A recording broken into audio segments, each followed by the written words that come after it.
Bismillahirrahmanirrahim. Assalamualaikum warahmatullahi wabarakatuh. Selamat pagi anak-anak. Bagaimana kabar kalian hari ini? Bu Iva harap semua dalam keadaan baik ya.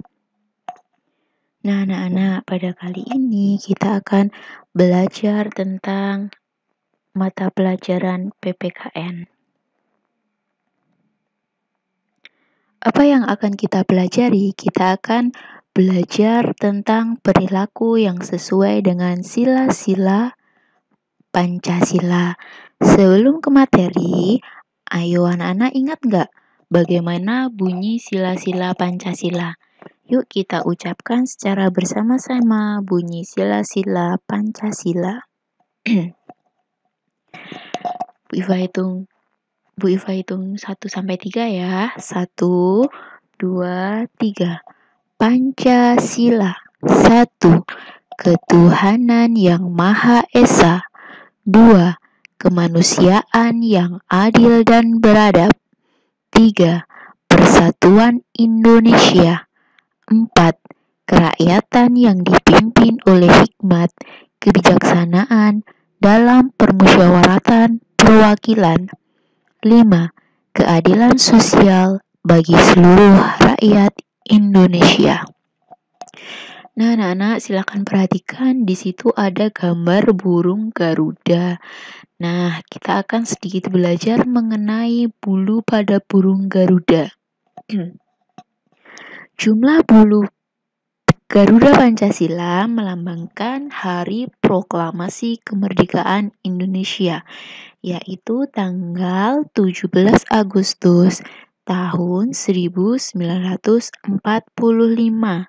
yaitu diantaranya ada 45 helai bulu di leher, kemudian ada 17 helai bulu pada masing-masing sayap, kemudian ada 19 helai bulu di bawah perisai atau pada pangkal ekor, dan ada 8 helai bulu pada ekor. Berapa jumlah bulu sayap Garuda Pancasila dan apa maknanya? Nah, makna dari jumlah bulu adalah 17 itu maknanya adalah tanggal di mana Indonesia merdeka pada tanggal 17, kemudian 8 itu ada jumlah bulu 8 di ekor yang melambangkan bulan, yaitu bulan Agustus. Dan di pangkal ekor ada 19, kemudian di leher ada 45 yang melambangkan tahun di mana Indonesia merdeka, yaitu tahun 1945. Anak-anak sudah paham ya? Indonesia merdeka pada tanggal 17 Agustus tahun 1945. Nah, kemudian ada tulisan Bhinneka Tunggal Ika yang artinya apa? Masih ingatkah anak-anak? Dulu di semester 1 sudah Bu Iva jelaskan ya. Bhinneka Tunggal Ika itu artinya berbeda-beda tetapi tetap satu jua.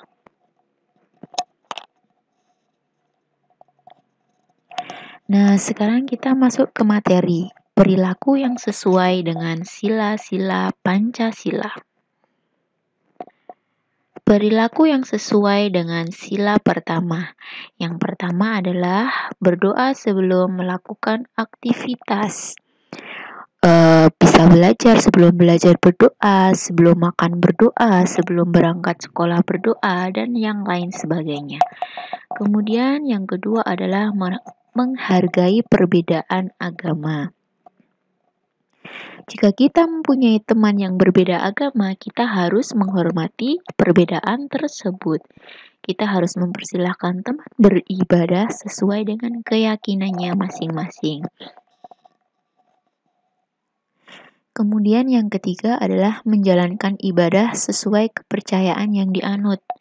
Kalau kita beragama Islam, maka kita harus menjalankan ibadah sesuai dengan syariat Islam. Mengerjakan sholat, berpuasa, membaca Al-Quran, dan yang lain sebagainya. Kemudian yang kedua adalah perilaku yang sesuai dengan sila kedua Pancasila. Yang pertama adalah memberi bantuan kepada korban yang terkena bencana. Bantuan bisa berupa benda,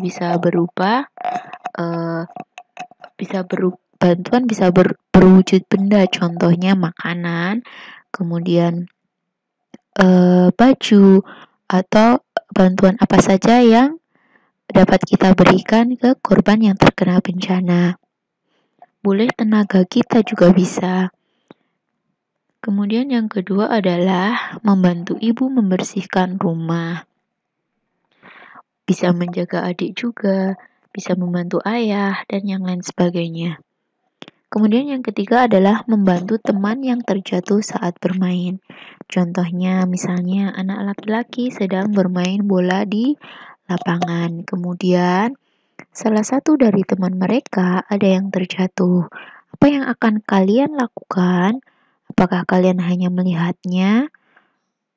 Nah, yang kalian lakukan harusnya membantu teman yang sedang terjatuh.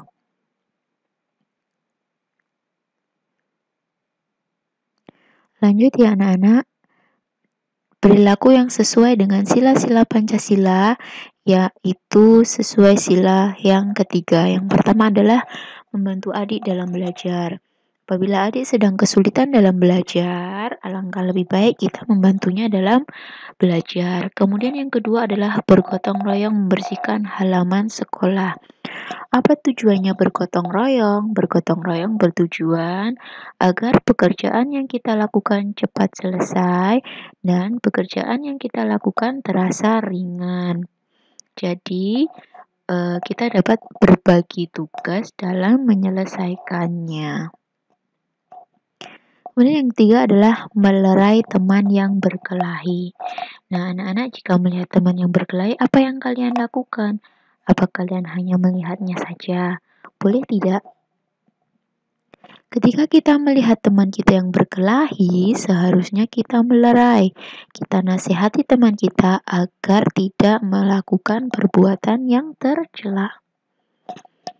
Kemudian yang keempat adalah menggunakan bahasa Indonesia dengan baik dan benar ketika bertemu dengan orang yang berbeda daerah.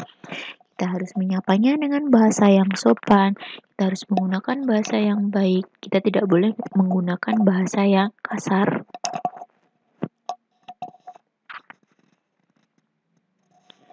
Nah, sekarang perhatikan gambar-gambar berikut. Dengarkan penjelasan dari Bu Iva, kemudian anak-anak tentukan. Dari gambar yang kalian lihat, itu termasuk perilaku sesuai dengan sila-sila Pancasila, sila yang keberapa? Yang pertama adalah gambar Andi sedang sholat berjamaah dengan teman-temannya. Kemudian selesai sholat, Andi tidak langsung bergegas. Andi berdoa dulu meminta kepada Allah. Nah, perilaku Andi tersebut mencerminkan perilaku sila-sila yang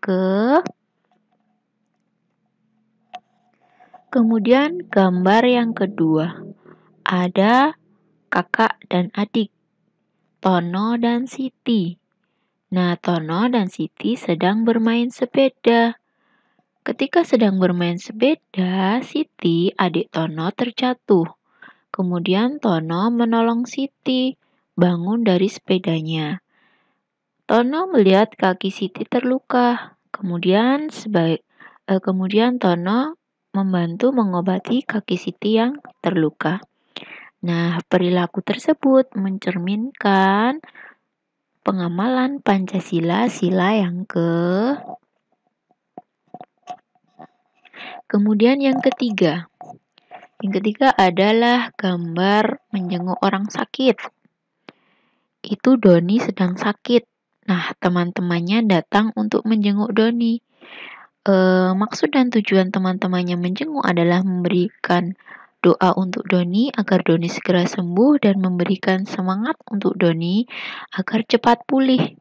Nah, perilaku tersebut sesuai dengan sila yang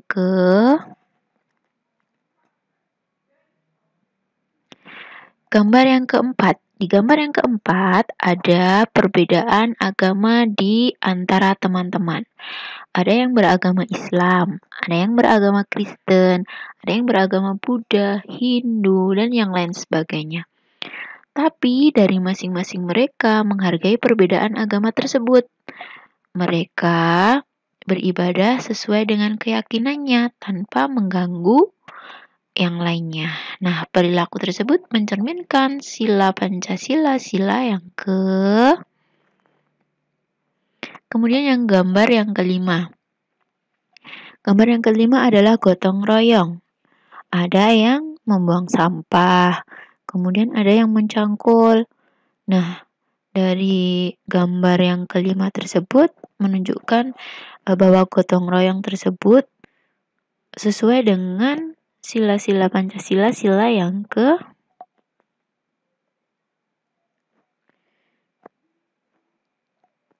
Lanjut gambar yang keenam. Gambar yang keenam adalah gotong royong dalam membuat pos kampling. Dari gambar ada yang sedang menyapu, ada yang sedang membuang sampah, ada yang membuat kursi, ada yang membuat dinding-dinding pada pos kampling. Nah, dari gambar tersebut terlihat mereka saling bergotong royong. Dari gambar tersebut mencerminkan pengamalan Pancasila, sila yang Kemudian gambar yang ketujuh adalah pukul 7, Edo dan teman-temannya berdoa sebelum belajar. Mereka berdoa sesuai dengan agama dan keyakinan masing-masing. Dari gambar tersebut mencerminkan pengamalan sila Pancasila, sila yang Nah, anak-anak dapat menjawabnya di buku tulis, nanti bisa dikirim ke Bu Iva. Nah, cukup sekian pelajaran hari ini. Kurang lebihnya mohon maaf. Billahi taufik wal hidayah. Wassalamualaikum warahmatullahi wabarakatuh.